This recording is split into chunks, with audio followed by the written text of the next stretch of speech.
인데요. 지금 그 당시만 하더라도 70만 명이 모이는 그런 좀 아시아를 넘어서서 세계에서 제일 큰 교회로 발돋움을 했습니다. 이 여의도 순복음교회 이전에 우리나라에서 제일 큰 교회가 서울의 영락교회였는데요. 이 영락교회가 6천 명이 모이던 시절이었거든요. 근데 그 영락교회를 제치고 이 여의도 순복음교회가 무려 70만 명이 모이는 그런 교회였습니다. 여러분 상상이 가지 않죠? 안동 인구가 50만이거든요. 예, 그리고 뭐 우리나라 여러분 그 육군 군사 군인 숫자가 모두 60만 명입니다. 그러니까 일개 교회 하나가 70만 명이다. 그러면 뭐 거기에 있는 교육자들 수천 명 안 되겠습니까? 우리 목사님들 이런 분들이 섬기는 분들이 뭐 전 세계적으로도 정말 유례가 없는 그런 교회였고, 아마 이게 천주교 교황 이래 아마 단일 교회로서는 이 신자가 이렇게 많이 모인 그런 교회는 정말 찾기가 어려운 그런 교회입니다. 그래서 이 당시 그러면 순복음교회가 가졌던 표가 뭐냐, 뭘 어떻게 해서 이렇게 참 거대한 교회로, 대형 교회로 급부상하게 되었는가?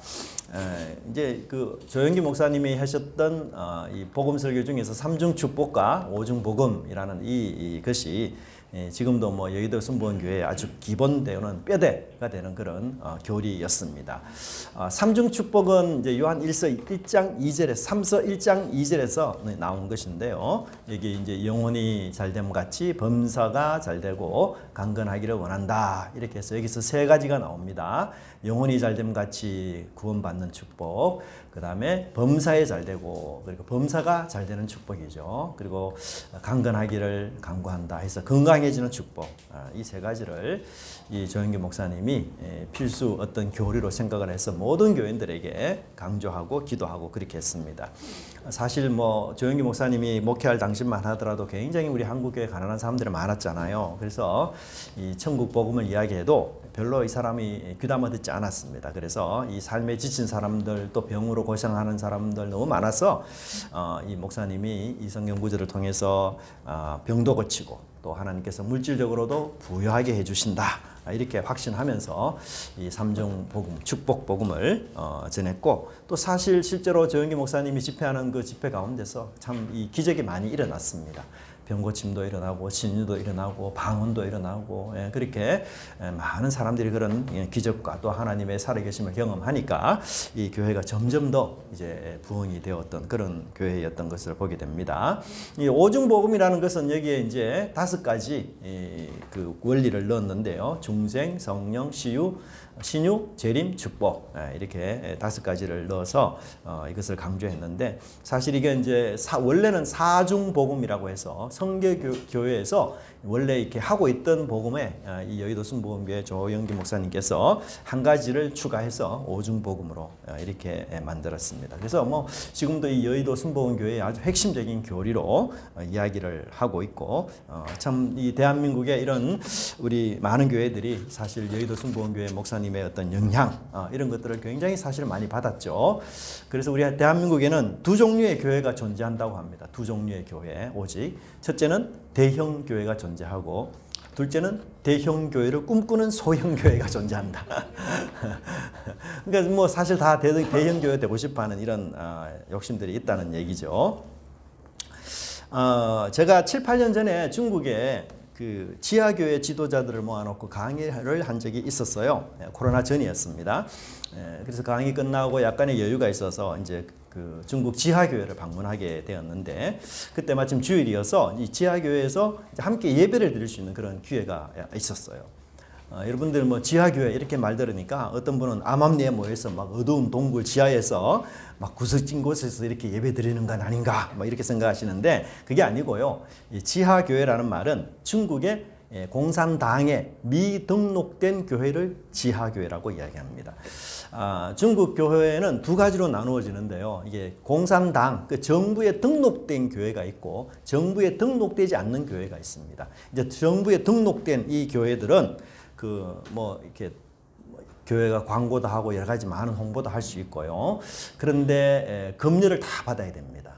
그래서 설교부터 시작해서 교회 모든 행사에 당의 금열, 정부의 급료를 다 받아야 돼요. 그래서 뭐 거기에는 뭐 당을 비판한다든지 뭐 이런 얘기 전혀 이제 불가능한 거죠. 그래서 좀 어떻게 보면 이 정부의 꼭두각시 노릇을 한다 할까, 또는 공산당을 지지하는 이런 교회가 아닌가, 이제 그런 어떤 조금 우려도 사실 있긴 합니다. 근데 이제 우리는 그런 교회 하기 싫다 이렇게 해서 이 중국 공산당에 등록되지 않는 미등록 교회가 또 중국에 굉장히 많이 있습니다. 사실 이 지하 교회가 더 많거든요.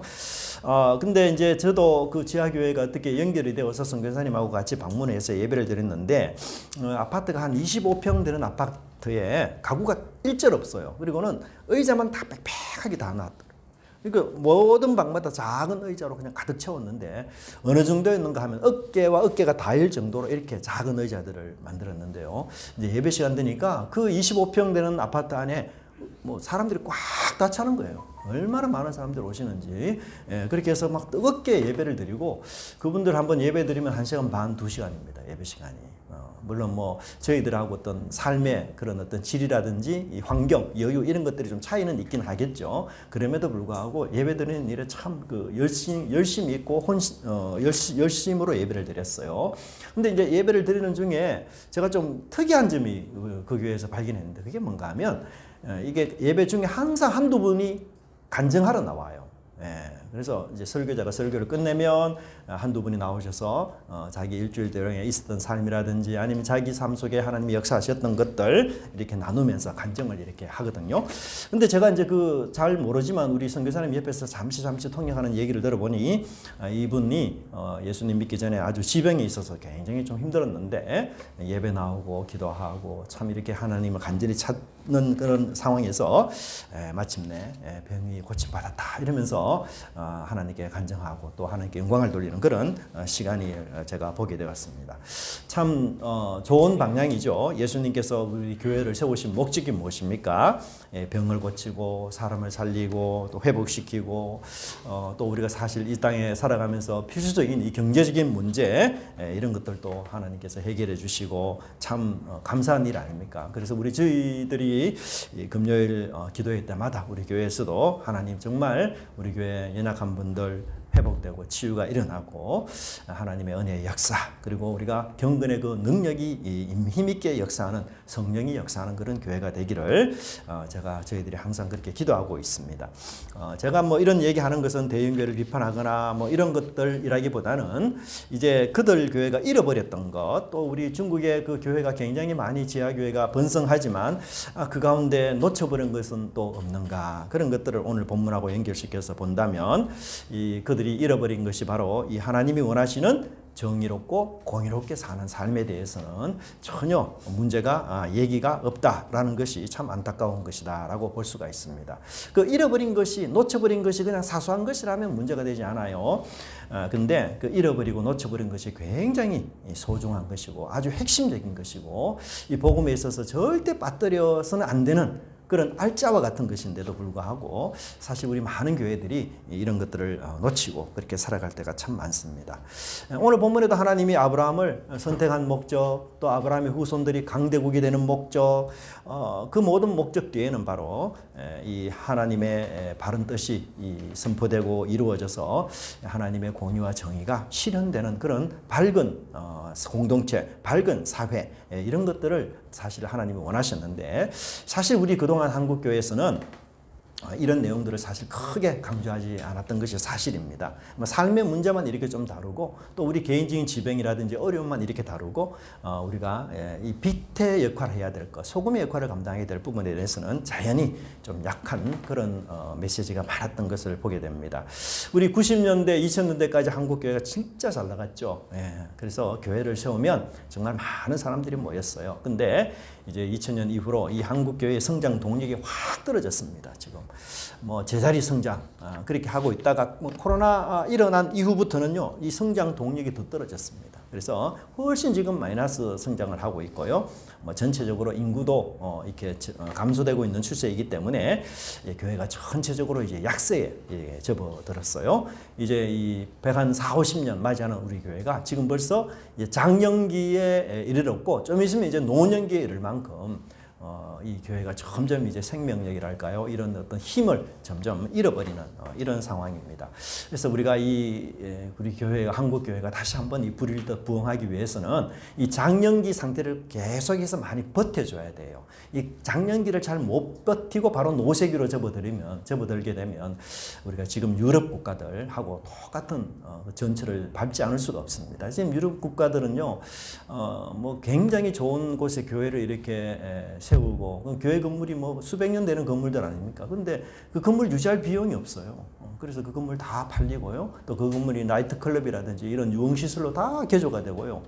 그래서 참 어려워지고 있는 그런 형편이에요. 근데 우리 한국교회도 그런 시기가 오지 않으리라 이렇게 말할 수가 없어요. 그 추세를 그대로 지금 담고 되고요. 뭐 우리 기업도 마찬가지고 개인도 마찬가지고 어떤 사회든 어떤 공동체든 어떤 국가이든 성장 곡선이 다 있거든요. 그래서 이 절정기를 지나면 다 쇠퇴기가 있기 마련이에요. 근데 이 버티기를 잘 해서 다시 한번 이 성장의 발돋움을 할 수 있는 그런 교회가 돼야 되는데요. 이 작년기에 접어들면서 우리 한국 교회가 어떤 몸살을 앓게 되었는가 하면 이 대형 교회들이 세대 교체를 하면서 참 많은 문제들을 이렇게 일어나는 것을 보게 됩니다. 이 하나님을 가장 가까이서 섬긴다고 하는 이 사역자들, 그리고 뭐 이런 여러 많은 성도님들, 이런 분들이 참 이 사회적으로 이 무리를 일으키는 범죄들이 많고요.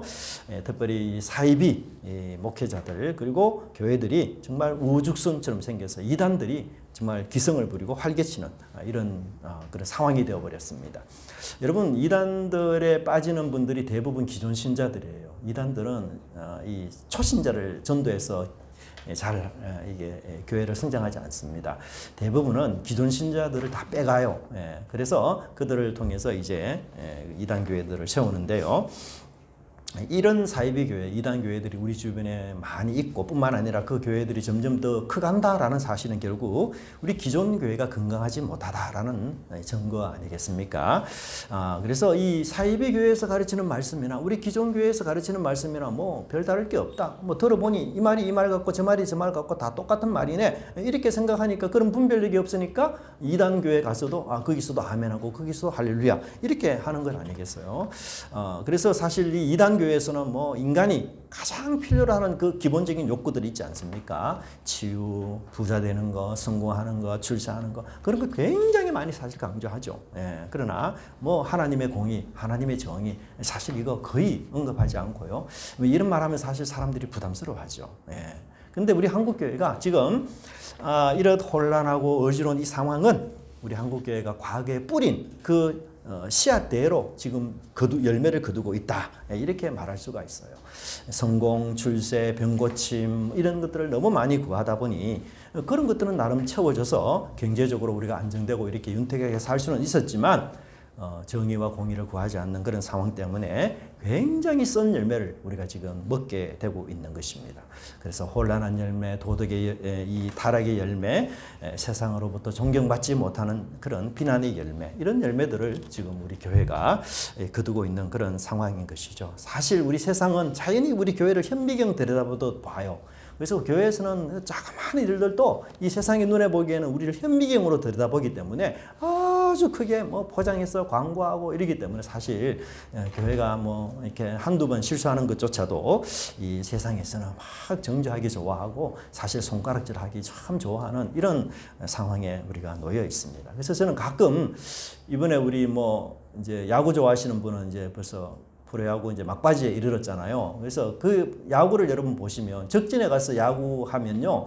아무리 홈런을 치고 뭐 안타를 쳐도 아무도 환호하지 않아요. 이렇게 냉랭합니다. 그죠? 예, 근데 자기들 팀이 그냥 선수들이 공격해서 홈런 내고 이러면 그 홈 구장이 그냥 떠나갈 듯 소리 지르지 않습니까? 근데 우리는 사실 적진에서 사는 사람들이에요. 이 세상 공간은요, 우리를 지지하는 사람들이 잘 없어요. 지지하는 척 하지만 우리가 실수를 조금이라도 발견하면 여지없이 공격해버립니다. 그래서 우리는 적진 속에 사실 살고 있어요. 그래서 홈런을 쳐도 별로 사람들 환호하지 않습니다, 여러분. 예, 그러니까 이 사건, 나쁜 일 이걸 하면은 더 크게 이제 확대해서 우리 편이 아니니까 그렇게 이제 또 하는 그런 부분들이 참 많고 사실 우리 국회의원 중에서도 우리 기독교인들이 얼마나 많이 있습니까? 그리고 우리 사회 뭐 정치 이런 부분에서 또 중요 요직 공무원 이런 분들도 참 기독교인이 많이 있어요. 예, 그런데도 불구하고 참 우리 사회가 정화되지 않고 또 이 법이 제대로 시행되지 않는 이런 많은 어려움들 이것들이 결국은 우리 사회가 빛과 소금의 역할들을 우리 기독교인들이 제대로 감당하지 못하는 그런 어려움이 있다. 그래서 이 사회를 하나님이 우리를 통해 정화하는 그런 역할 하나님 우리에게 주셨는데 참 우리가 그런 일에 무능하고 또 경건의 능력이 상실되어져서 이 교회를 향한 존경의 마음 이런 것들이 참 없는 것 이게 우리가 다시 회복하고 또 하나님께 영광을 돌려야 될 중요한 부분이 아닌가 저는 그런 생각이 많이 들었어요. 그래서 우리가 하나님께서 우리를 공의로운 사람, 정의로운 사람으로 부르셨다는 얘기는 다른 말로 한다면 하나님이 우리를 빛의 사자로 부르셨습니다. 그래서 이사야 말씀에 보면 일어나라 빛을 발하라 그렇게 말씀하고 있어요.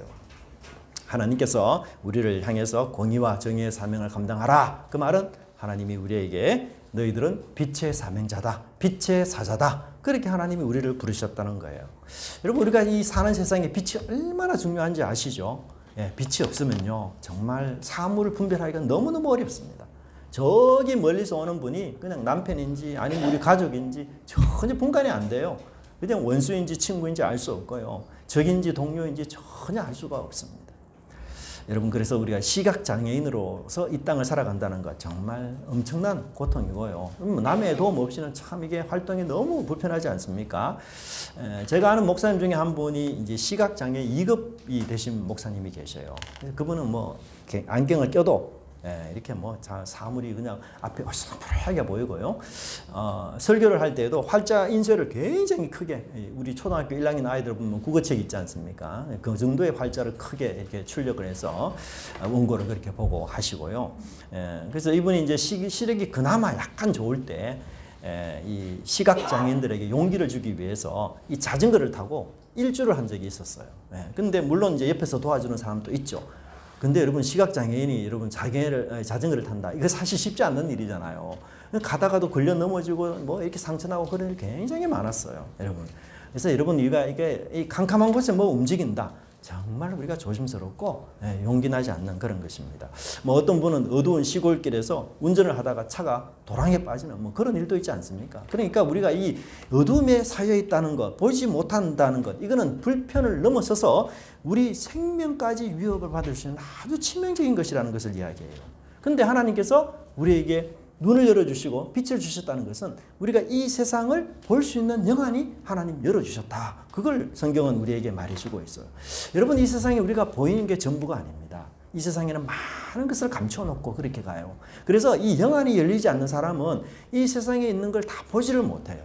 근데 영안이 열린 사람은 이 세상에 숨겨놓은 걸 다 알게 돼 있어요.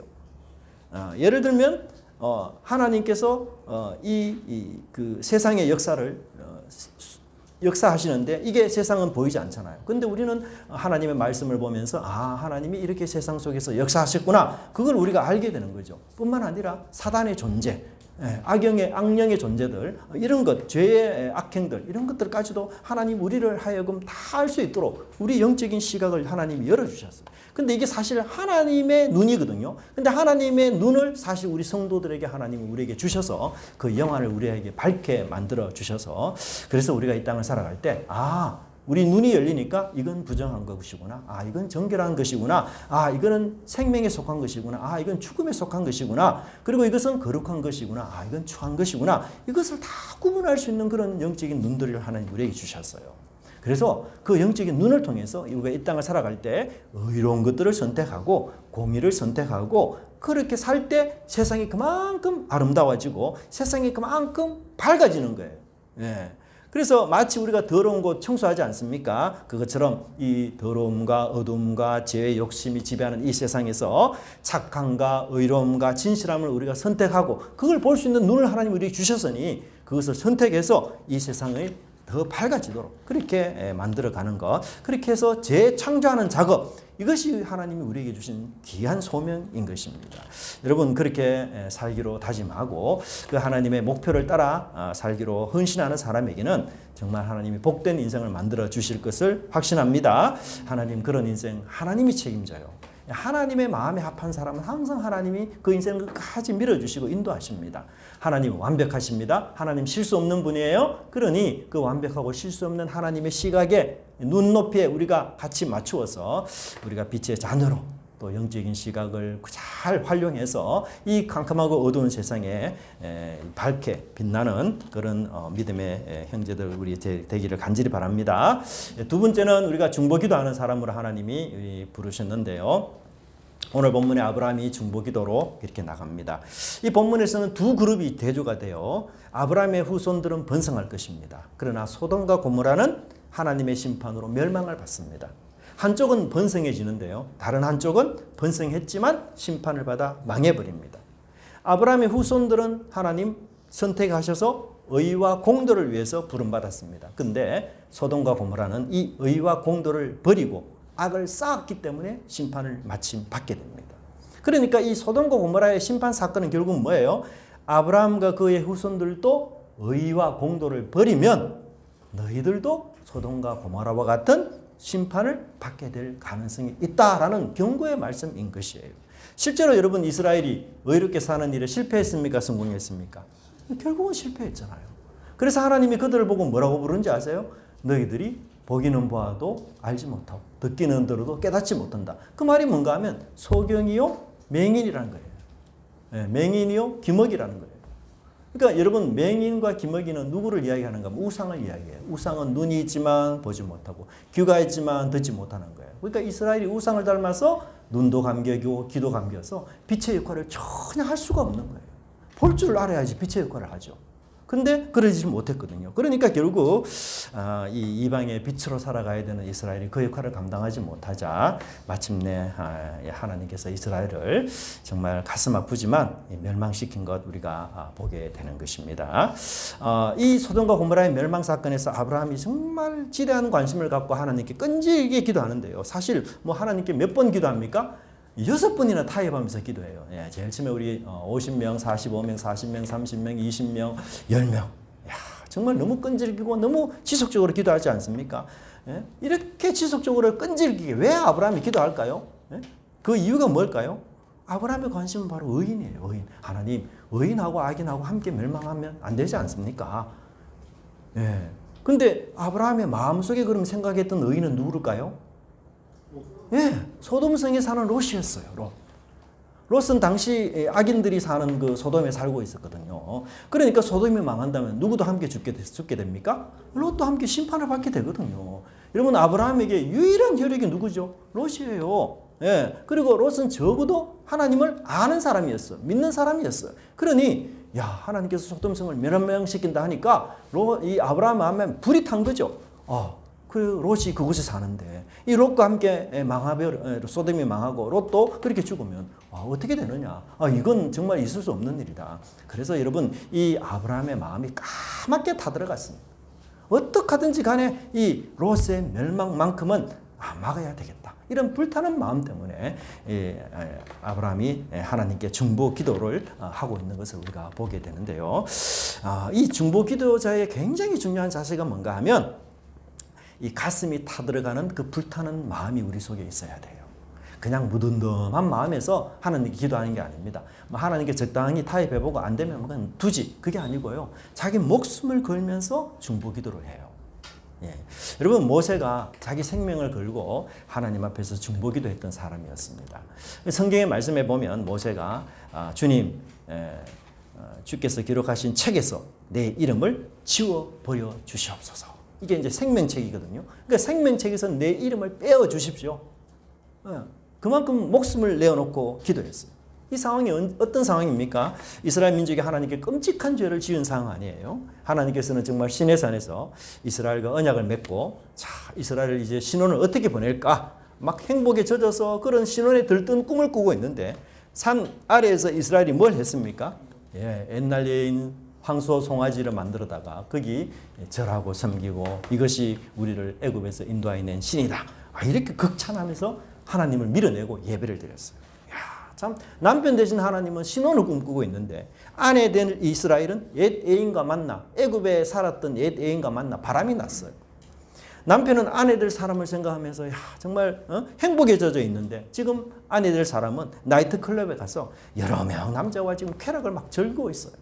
여러분 이게 말이 되는 일이에요? 있을 수 없는 일이고 일어나서도 안 되는 일이고 정말 용납이 안 되고 용서가 안 되는 일 아닙니까? 그러니까 하나님이 어마무시하게 화가 난 거예요. 예. 그래서 이스라엘 모두 내가 없애버리고 모세 너를 이 선조로 생각을 해서 다시 내가 이스라엘을 만들겠다. 모세가 시조가 되는 나라를 내가 다시 만들겠다. 여러분 근데 만약에 그런 말 들었으면 여러분 어떻게 반응할래요? 예? 저 같으면 내가 시조가 된다고 너무 영광스러운 건데 이러면서 내 이름이 대대로 거론되고 내 이름이 대대로 알려지고 얼마나 이게 행복하고 영광스러운 일이냐. 하나님 감사합니다. 이렇게 받을 수 있는데 모세는 절대로 그럴 수 없다. 절대로. 그러면서 하나님 이스라엘의 죄를 용서해 달라고 이렇게 중보 기도를 해요. 그렇지 않으면 이스라엘 용서 안 하시려면 하나님 저를 차라리 생명책에서 제 이름을 지워 주시옵소서. 근데 여러분 이 기도는 하나님을 굉장히 난처하게 만들고 하나님을 굉장히 곤란스럽게 만드는 기도예요. 왜요? 하나님 의인을 심판하면 됩니까? 안 됩니까? 안 되잖아요. 그런데 모세가 자기 이름을 생명책에서 제외돌려요. 나는 죄인만 심판하지 의인은 심판 안 해. 그래서 하나님은 너무 혼란스럽고 너무 그 이상에서 이 모세에게 뭐라고 하나님 답변하시지 않습니까? 나는 내가 나한테 범죄하는 그 사람을 나는 내 책에서 지워버려. 그렇게 이야기를 해요. 너무너무 당황스러웠어요. 모세의 기도에. 그래서 결국 하나님은 한 발 양보하셔서 이스라엘을 전멸시키지 않고 심판은 하시되 모세의 중보기도에 허락하시고 하나님이 이스라엘을 용서해 주셨어요. 여러분 이 중보기도자 이스라엘의 이 성경에 기록된 중보기도자는 이 모세만 그런 게 아니고요. 사실 사도 바울도 그런 목숨을 건 그런 기도를 한 사람인 것을 우리가 알게 됩니다. 바울도 로마서 9장 3절에 내 자신이 저주를 받아 그리스도에게서 끊어질지라도 원하는 것은 바로 우리 동족, 우리 유대인이 하나님 앞에서 구원을 얻는 것이라. 참 얼마나 놀랍습니까? 정말 바울이나 이 모세나 이런 사람들이 중보기도에 있어서 자기 혼과 목숨과 생명을 담보로 해서 하나님 용서해 달라고 얼마나 그렇게 간절한지 모릅니다. 그죠? 여러분 한때 아브라함이 지속적인 정말 아브라함에게 아주 큰 관심이 뭐였어요? 아브라함에게 유일한 관심은 혈육이었어요. 혈육. 그렇죠? 아들이었어요. 나 지금 모든 게 다 완벽한 조건인데 내 대를 이을 후손이 없어서 나 너무 힘들고 괴롭다. 그래서 대를 이을 후손의 아브라함에게는 꿈이었고 로망이었어요. 근데 이제 하나님이 18장에 나타나셔서 아브라함에게 내년에 사라가 이삭이라는 아이를 낳을 거야. 그 약속을 받았어요. 할렐루야. 모든 문제는 해결됐네. 해방됐네. 이제는 번성하는 것, 이제는 우리 민족이 되는 것, 그것만 남았어. 너무 감사하다. 근데 그게 아니거든요. 오늘 말씀을 보니까 더 큰 문제가 나타났어요. 뭡니까? 이삭을 낳았는데 이 이삭의 후손들이 정의롭고 공의롭지 못하면 어떻게 돼요? 심판을 받는다는 거예요. 더 큰 문제가 대두가 됐어. 나 이삭만 놓고 이삭을 잘 키워가지고 이 이삭을 통해서 후손 자자손손 번성하면 그거 내 꿈이 이루어지는 것이고 하나님께 감사할 제목으로 생각했더니만 그게 아니네. 이렇게 번성한 민족도 공의롭고 정의롭지 못하면 하나님 심판하시네. 그러니까 아브라함 마음에 새로운 도전이 생긴 거죠. 이 정의 공의가 사소한 문제가 아니구나. 민족의 생명을 결정하는 문제구나. 한 도시가 망하느냐 망하지 않느냐를 결정하는 문제구나. 그렇게 심각하게 하나님께 나갔던 것이었어요. 그래서 아브라함이 지금 최대 관심이 뭐냐? 바로 아들이 아니라 정의와 공의로 그 관심이 바뀌어버렸어요. 그러니까 하나님께 막 실강이를 하면서 기도하지 않습니까, 여러분? 하나님 공의를 행하십시오. 하나님 정의를 해야 되지 않습니까? 아브라함이 지금 하나님께 뭔가를 가르치는 것 같아요. 지금 하나님보다 더 공의로운 것처럼. 하나님 이래야 됩니다. 하나님 저래야 됩니다. 막 가르치지 않습니까, 여러분? 근데 그런 뜻이 아니라 정말 아브라함이 이 마음이 하나님의 정의와 공의에 지금 깊이 빠져 있음을 이야기하고 있습니다. 지금 아브라함의 마음은요, 하나님의 마음과 딱 하나가 됐어요. 그래서 하나님은 중보 기도자의 마음을 10분 이해하시고 그 마음을 하나님이 공감하시는 것을 보게 됩니다. 하나님의 마음과 일치되니까 하나님이 그 중보 기도에 대해서 흔쾌히 들어주시는 거예요. 여러분, 우리 자녀들이 부모와 대화할 때 어떻습니까? 같은 일치된 이야기를 할 때, 같은 주제를 가지고 이야기할 때 그 대화가 정말 기쁘고 유익하고 좋지 않습니까? 지금 여러분, 아브라함이 하나님과 이렇게 평생에 긴 대화한 적이 없어요. 얼마나 제 대화를, 여러분 6번이나, 여러분 같으면 같은 말 6번 하면 실적 낼걸요. 아마 3번 정도만 하면은 그만해라 됐다 그 결론이 뭔데? 뭐 이러지 않겠어요? 야, 근데 하나님이 6번을 이야기하는데도 꼬박꼬박 대답을 다 해줘요. 그 말은 뭔가, 야, 이 중요한 주제, 너 마음과 내 마음이 정말 일치되구나. 마음과 마음이 통하게 되면 같은 말에 대해서 우리가 잘 귀담아주고 받아주게 돼 있어요, 사실은. 그래서 하나님이 이런 대화 굉장히 절개하시고, 그리고 이런 중보기도는 뭐예요? 아주 절개 들으시는 분이라는 걸 우리가 알고 있습니다. 여러분, 중보기도는 타인의 관심이 시작이 되는 거예요. 타인의 구원을 위한 기도 아닙니까? 그러니까 굉장히 이타적인 기도예요. 그래서 하나님의 의를 이루어지기를 원하는 기도이기 때문에 하나님이 뭐예요? 가장 귀담아 들으시는 게 중보기도예요. 그리고 이 기도는 하나님을 굉장히 당황하게 만드는 기도예요. 하나님이 모세에게 내 생명 버리겠습니다. 바울도 하나님의 저주, 그리스도의 저주를 받을지언정 우리 동족이 구원받기를 원합니다. 이거 하나님이 굉장히 부담스러운 기도예요. 굉장히 난처하고 굉장히 당황한 기도예요. 근데 하나님이 그 기도를 통해서 이 하나님을 움직이고 그렇게 하는 걸 우리가 보게 되지 않습니까? 여러분, 이 설교를 듣고 이번 한 주간에 내가 누구를 위해 중보기도해야 될지를 결정하시면 좋을 것 같아요. 이번 한 주 내내 하나님, 내가 그 한 사람만 꼭 생각하면서 하나님, 이 사람 구원 필요합니다. 이 사람에게 영안을 열어주십시오. 이 사람에게 주의 복된 말씀 들어가게 해주시옵소서. 우리가 그렇게 구원을 위하여, 영안을 위하여 그렇게 기도하는 것, 이거 하나님 너무너무 기뻐하는 일이고 하나님 마음을 감동시키는 그런 일이기 때문에 꼭 여러분 한 사람 정하셔서 이번 주간에 기도하고, 그래서 하나님께 중보기도로 나가는 저와 여러분이 되기를 바랍니다. 마지막 3번째는요, 의인 때문에 악인을 용서하는 하나님을 우리는 보게 됩니다. 사실 여러분, 아브라함이 중보기도 할 때는 누구를 염두에 두었다고요? 롯을 염두에 두었어요. 물론 롯만 생각한 것은 아니고요, 소돔에 사는 많은 사람들도 사실 생명을 아깝게 생각을 했었습니다. 근데 아브라함이 비록 소돔 도성이 악한 도성이지만 10명, 의인 10명만 있으면 심판받지 않고 용서하겠다. 하나님 그렇게 응답하지 않습니까? 여러분, 이게 진짜 공입니까? 좀 이상하지 않아요? 50명에서 점점 내려가서 10명만 찾아도 내가 소돔성을 용서하겠다. 좀 이상한 공의 아닙니까? 원래 공의는 뭐죠? 악인들은 악한 심판을 받아야 되고 의인들은 의인에 대한 보상을 받아야 되는 거지, 의인 때문에 악인들을 용서한다. 이게 무슨 공의입니까? 공의가 아니죠, 그거는. 그 하나님의 공의가 좀 이상해요. 우리가 생각하는 공의는 뭐죠? 의인은 구원받고 악인은 망하고, 이게 하나님 공의 아니에요. 근데 하나님 그게 아니에요. 의인 몇 명 때문에? 의인 10명만 있어도 악한 도성, 누구를? 소돔과 고모라를 하나님 용서해 주겠다. 여러분, 소돔과 고모라 성이 얼마나 타락한 도성인지 아시죠? 성도덕이 완전히 무너진 사회예요. 그 법과 질서는 완전 사라지고 그냥 폭력과 힘이 지배하는 그런 세상이었습니다. 무법천지가 바로 소돔과 고모라였어요. 그런데도 하나님 그 땅에 소돔성에 의인 10명만 살아도 내가 이 성 용서해 주겠다. 얼마나 놀랍습니까? 이게 무슨 말이죠? 여러분, 한 성의 흥망성쇠, 한 공동체의 성패, 흥망성쇠는 누가 결정합니까? 그 공동체 속에 의인이 있느냐 없느냐에 따라 하나님의 심판이 결정이 돼요.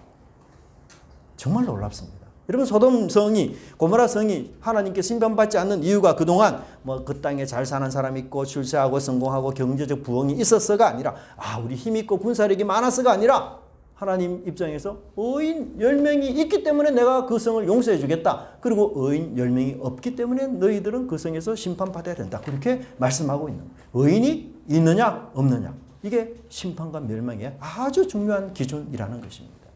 의인이 있는 사회, 의인이 사는 가족, 의인이 사는 교회, 뭐예요? 희망이 있어요. 희망. 빛을 갖고 빛된 삶을 사는 사람이 많아질수록 우리 교회, 우리 가정, 우리 공동체는 얼마든지 다시 회복될 수 있다. 이것을 주님이 말씀하고 있는 것입니다. 여러분, 사실 결론적으로 보면 소돔성은 망했습니다. 단지 누구만 구원받았습니까? 롯만 구원을 받았어요. 롯은 의인 한 사람이었고 그 소돔성에 있는 전체 도성에 있는 악인들을 구원할 힘이 롯에게는 없었어요. 근데 놀랍게도 의인이신 한 분 예수님이 이 땅에 오셔서 많은 사람들을 위하여 십자가에 달려 돌아가심으로 해서 우리가 구원을 얻는 놀라운 은혜를 하나님 주셨어요. 그래서 의인 때문에 망하지 않는다 이 말씀은 누구에게 전격적으로 적용이 되는가 하면 예수님에게서 이 말씀이 이루어져요. 10명이 아니라 한 명의 의인이 결국은 이 무너져가는 세상, 훼손되어서 하나님의 창조력을 상실한 이 세상이 비로소 그 한 분 예수님 때문에 되살아나고 회복이 되고 하나님의 나라로 재창조되고 악을 이기는 의의 승리가 그 한 사람 때문에 이루어진다라고 주님은 우리에게 말씀하고 있습니다. 여러분, 우리는 예수님의 대리자로 세워졌습니다. 예수님의 제자입니다. 그러니 빛 대신 예수님께서 우리에게 주신 그 빛, 그 의로운 삶, 그 영안 우리가 잃어버리지 않도록 바랍니다. 영안이 어두워지면 안 돼요. 하나님이 주신 우리에게 이 깨끗한 마음, 이 정결한 마음, 이게 이 세상의 오염, 험, 더러워지지 않도록 우리는 날마다 그리스도의 보혈 앞에 가까이 나가는 저와 여러분이 되기를 바랍니다. 그리고 이 세상의 타락한 뉴스를 볼 때마다 여러분 롯처럼 심령이 상하여 하나님께 기도하는 사람 되기를 바랍니다. 중보 기도하는 사람이 되기를 바랍니다. 하나님 불쌍히 해달라고, 하나님 긍휼과 은혜를 베풀어 달라고 그렇게 기도하시기 바랍니다.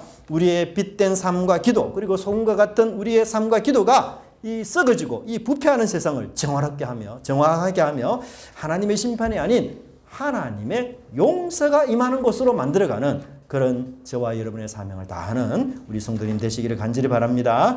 기도하겠습니다. 하나님 아버지 감사합니다. 오늘도 주님의 말씀을 통하여 저희들이 우리의 어두워졌던 눈, 소경, 거지, 바니베오처럼 아무것도 알 수도 없고 볼 수도 없는 우리 눈을 주님의 은혜 속에서 열어주시어서 무엇이 깨끗한 것이며 무엇이 정결한 것이며 무엇이 하나님이 가장 기뻐하시는 것인지, 또 역사 속에서 감추어진 하나님의 은혜의 역사는 또 어떤 것인지, 이런 것들을 알게 되고 깨닫게 되고 보고 볼 수 있는 영안을 우리에게 열어주시니 참으로 감사함을 드립니다. 하나님, 이 놀라운 빛을 우리가 받았사오니 이 빛을 전하고 빛된 삶으로 증거하는 저희들 될 수 있도록 하나님 인도하여 주시옵소서. 이번 한 주간 내내 저희들이 중보 기도자로서 한 사람을 생각하며 기도하기 원합니다. 주님, 아브라함의 마음, 모세의 마음, 사도 바울의 마음 우리에게 허락해 주셔서 하나님의 신금을 울리며 하나님을 감동케 하는 중보 기도자들 될 수 있도록 인도하여 주시옵소서. 세상에 악한 여러 많은 일들을 일어나는 것들 볼 때마다 하나님 저희들이 애통하게 하시고 우리 심령을 상하게 하여 하나님께 기도하여 우리의 의로운 기도와 또 빛을 담은 기도를 통해서 하나님 이 세상이 다시 한번 하나님의 은혜와 구원받는 그런 일이 일어날 수 있도록 하나님 저희들을 사용하여 주시옵소서. 감사드리고 예수님 이름으로 기도드리옵나이다. 아멘.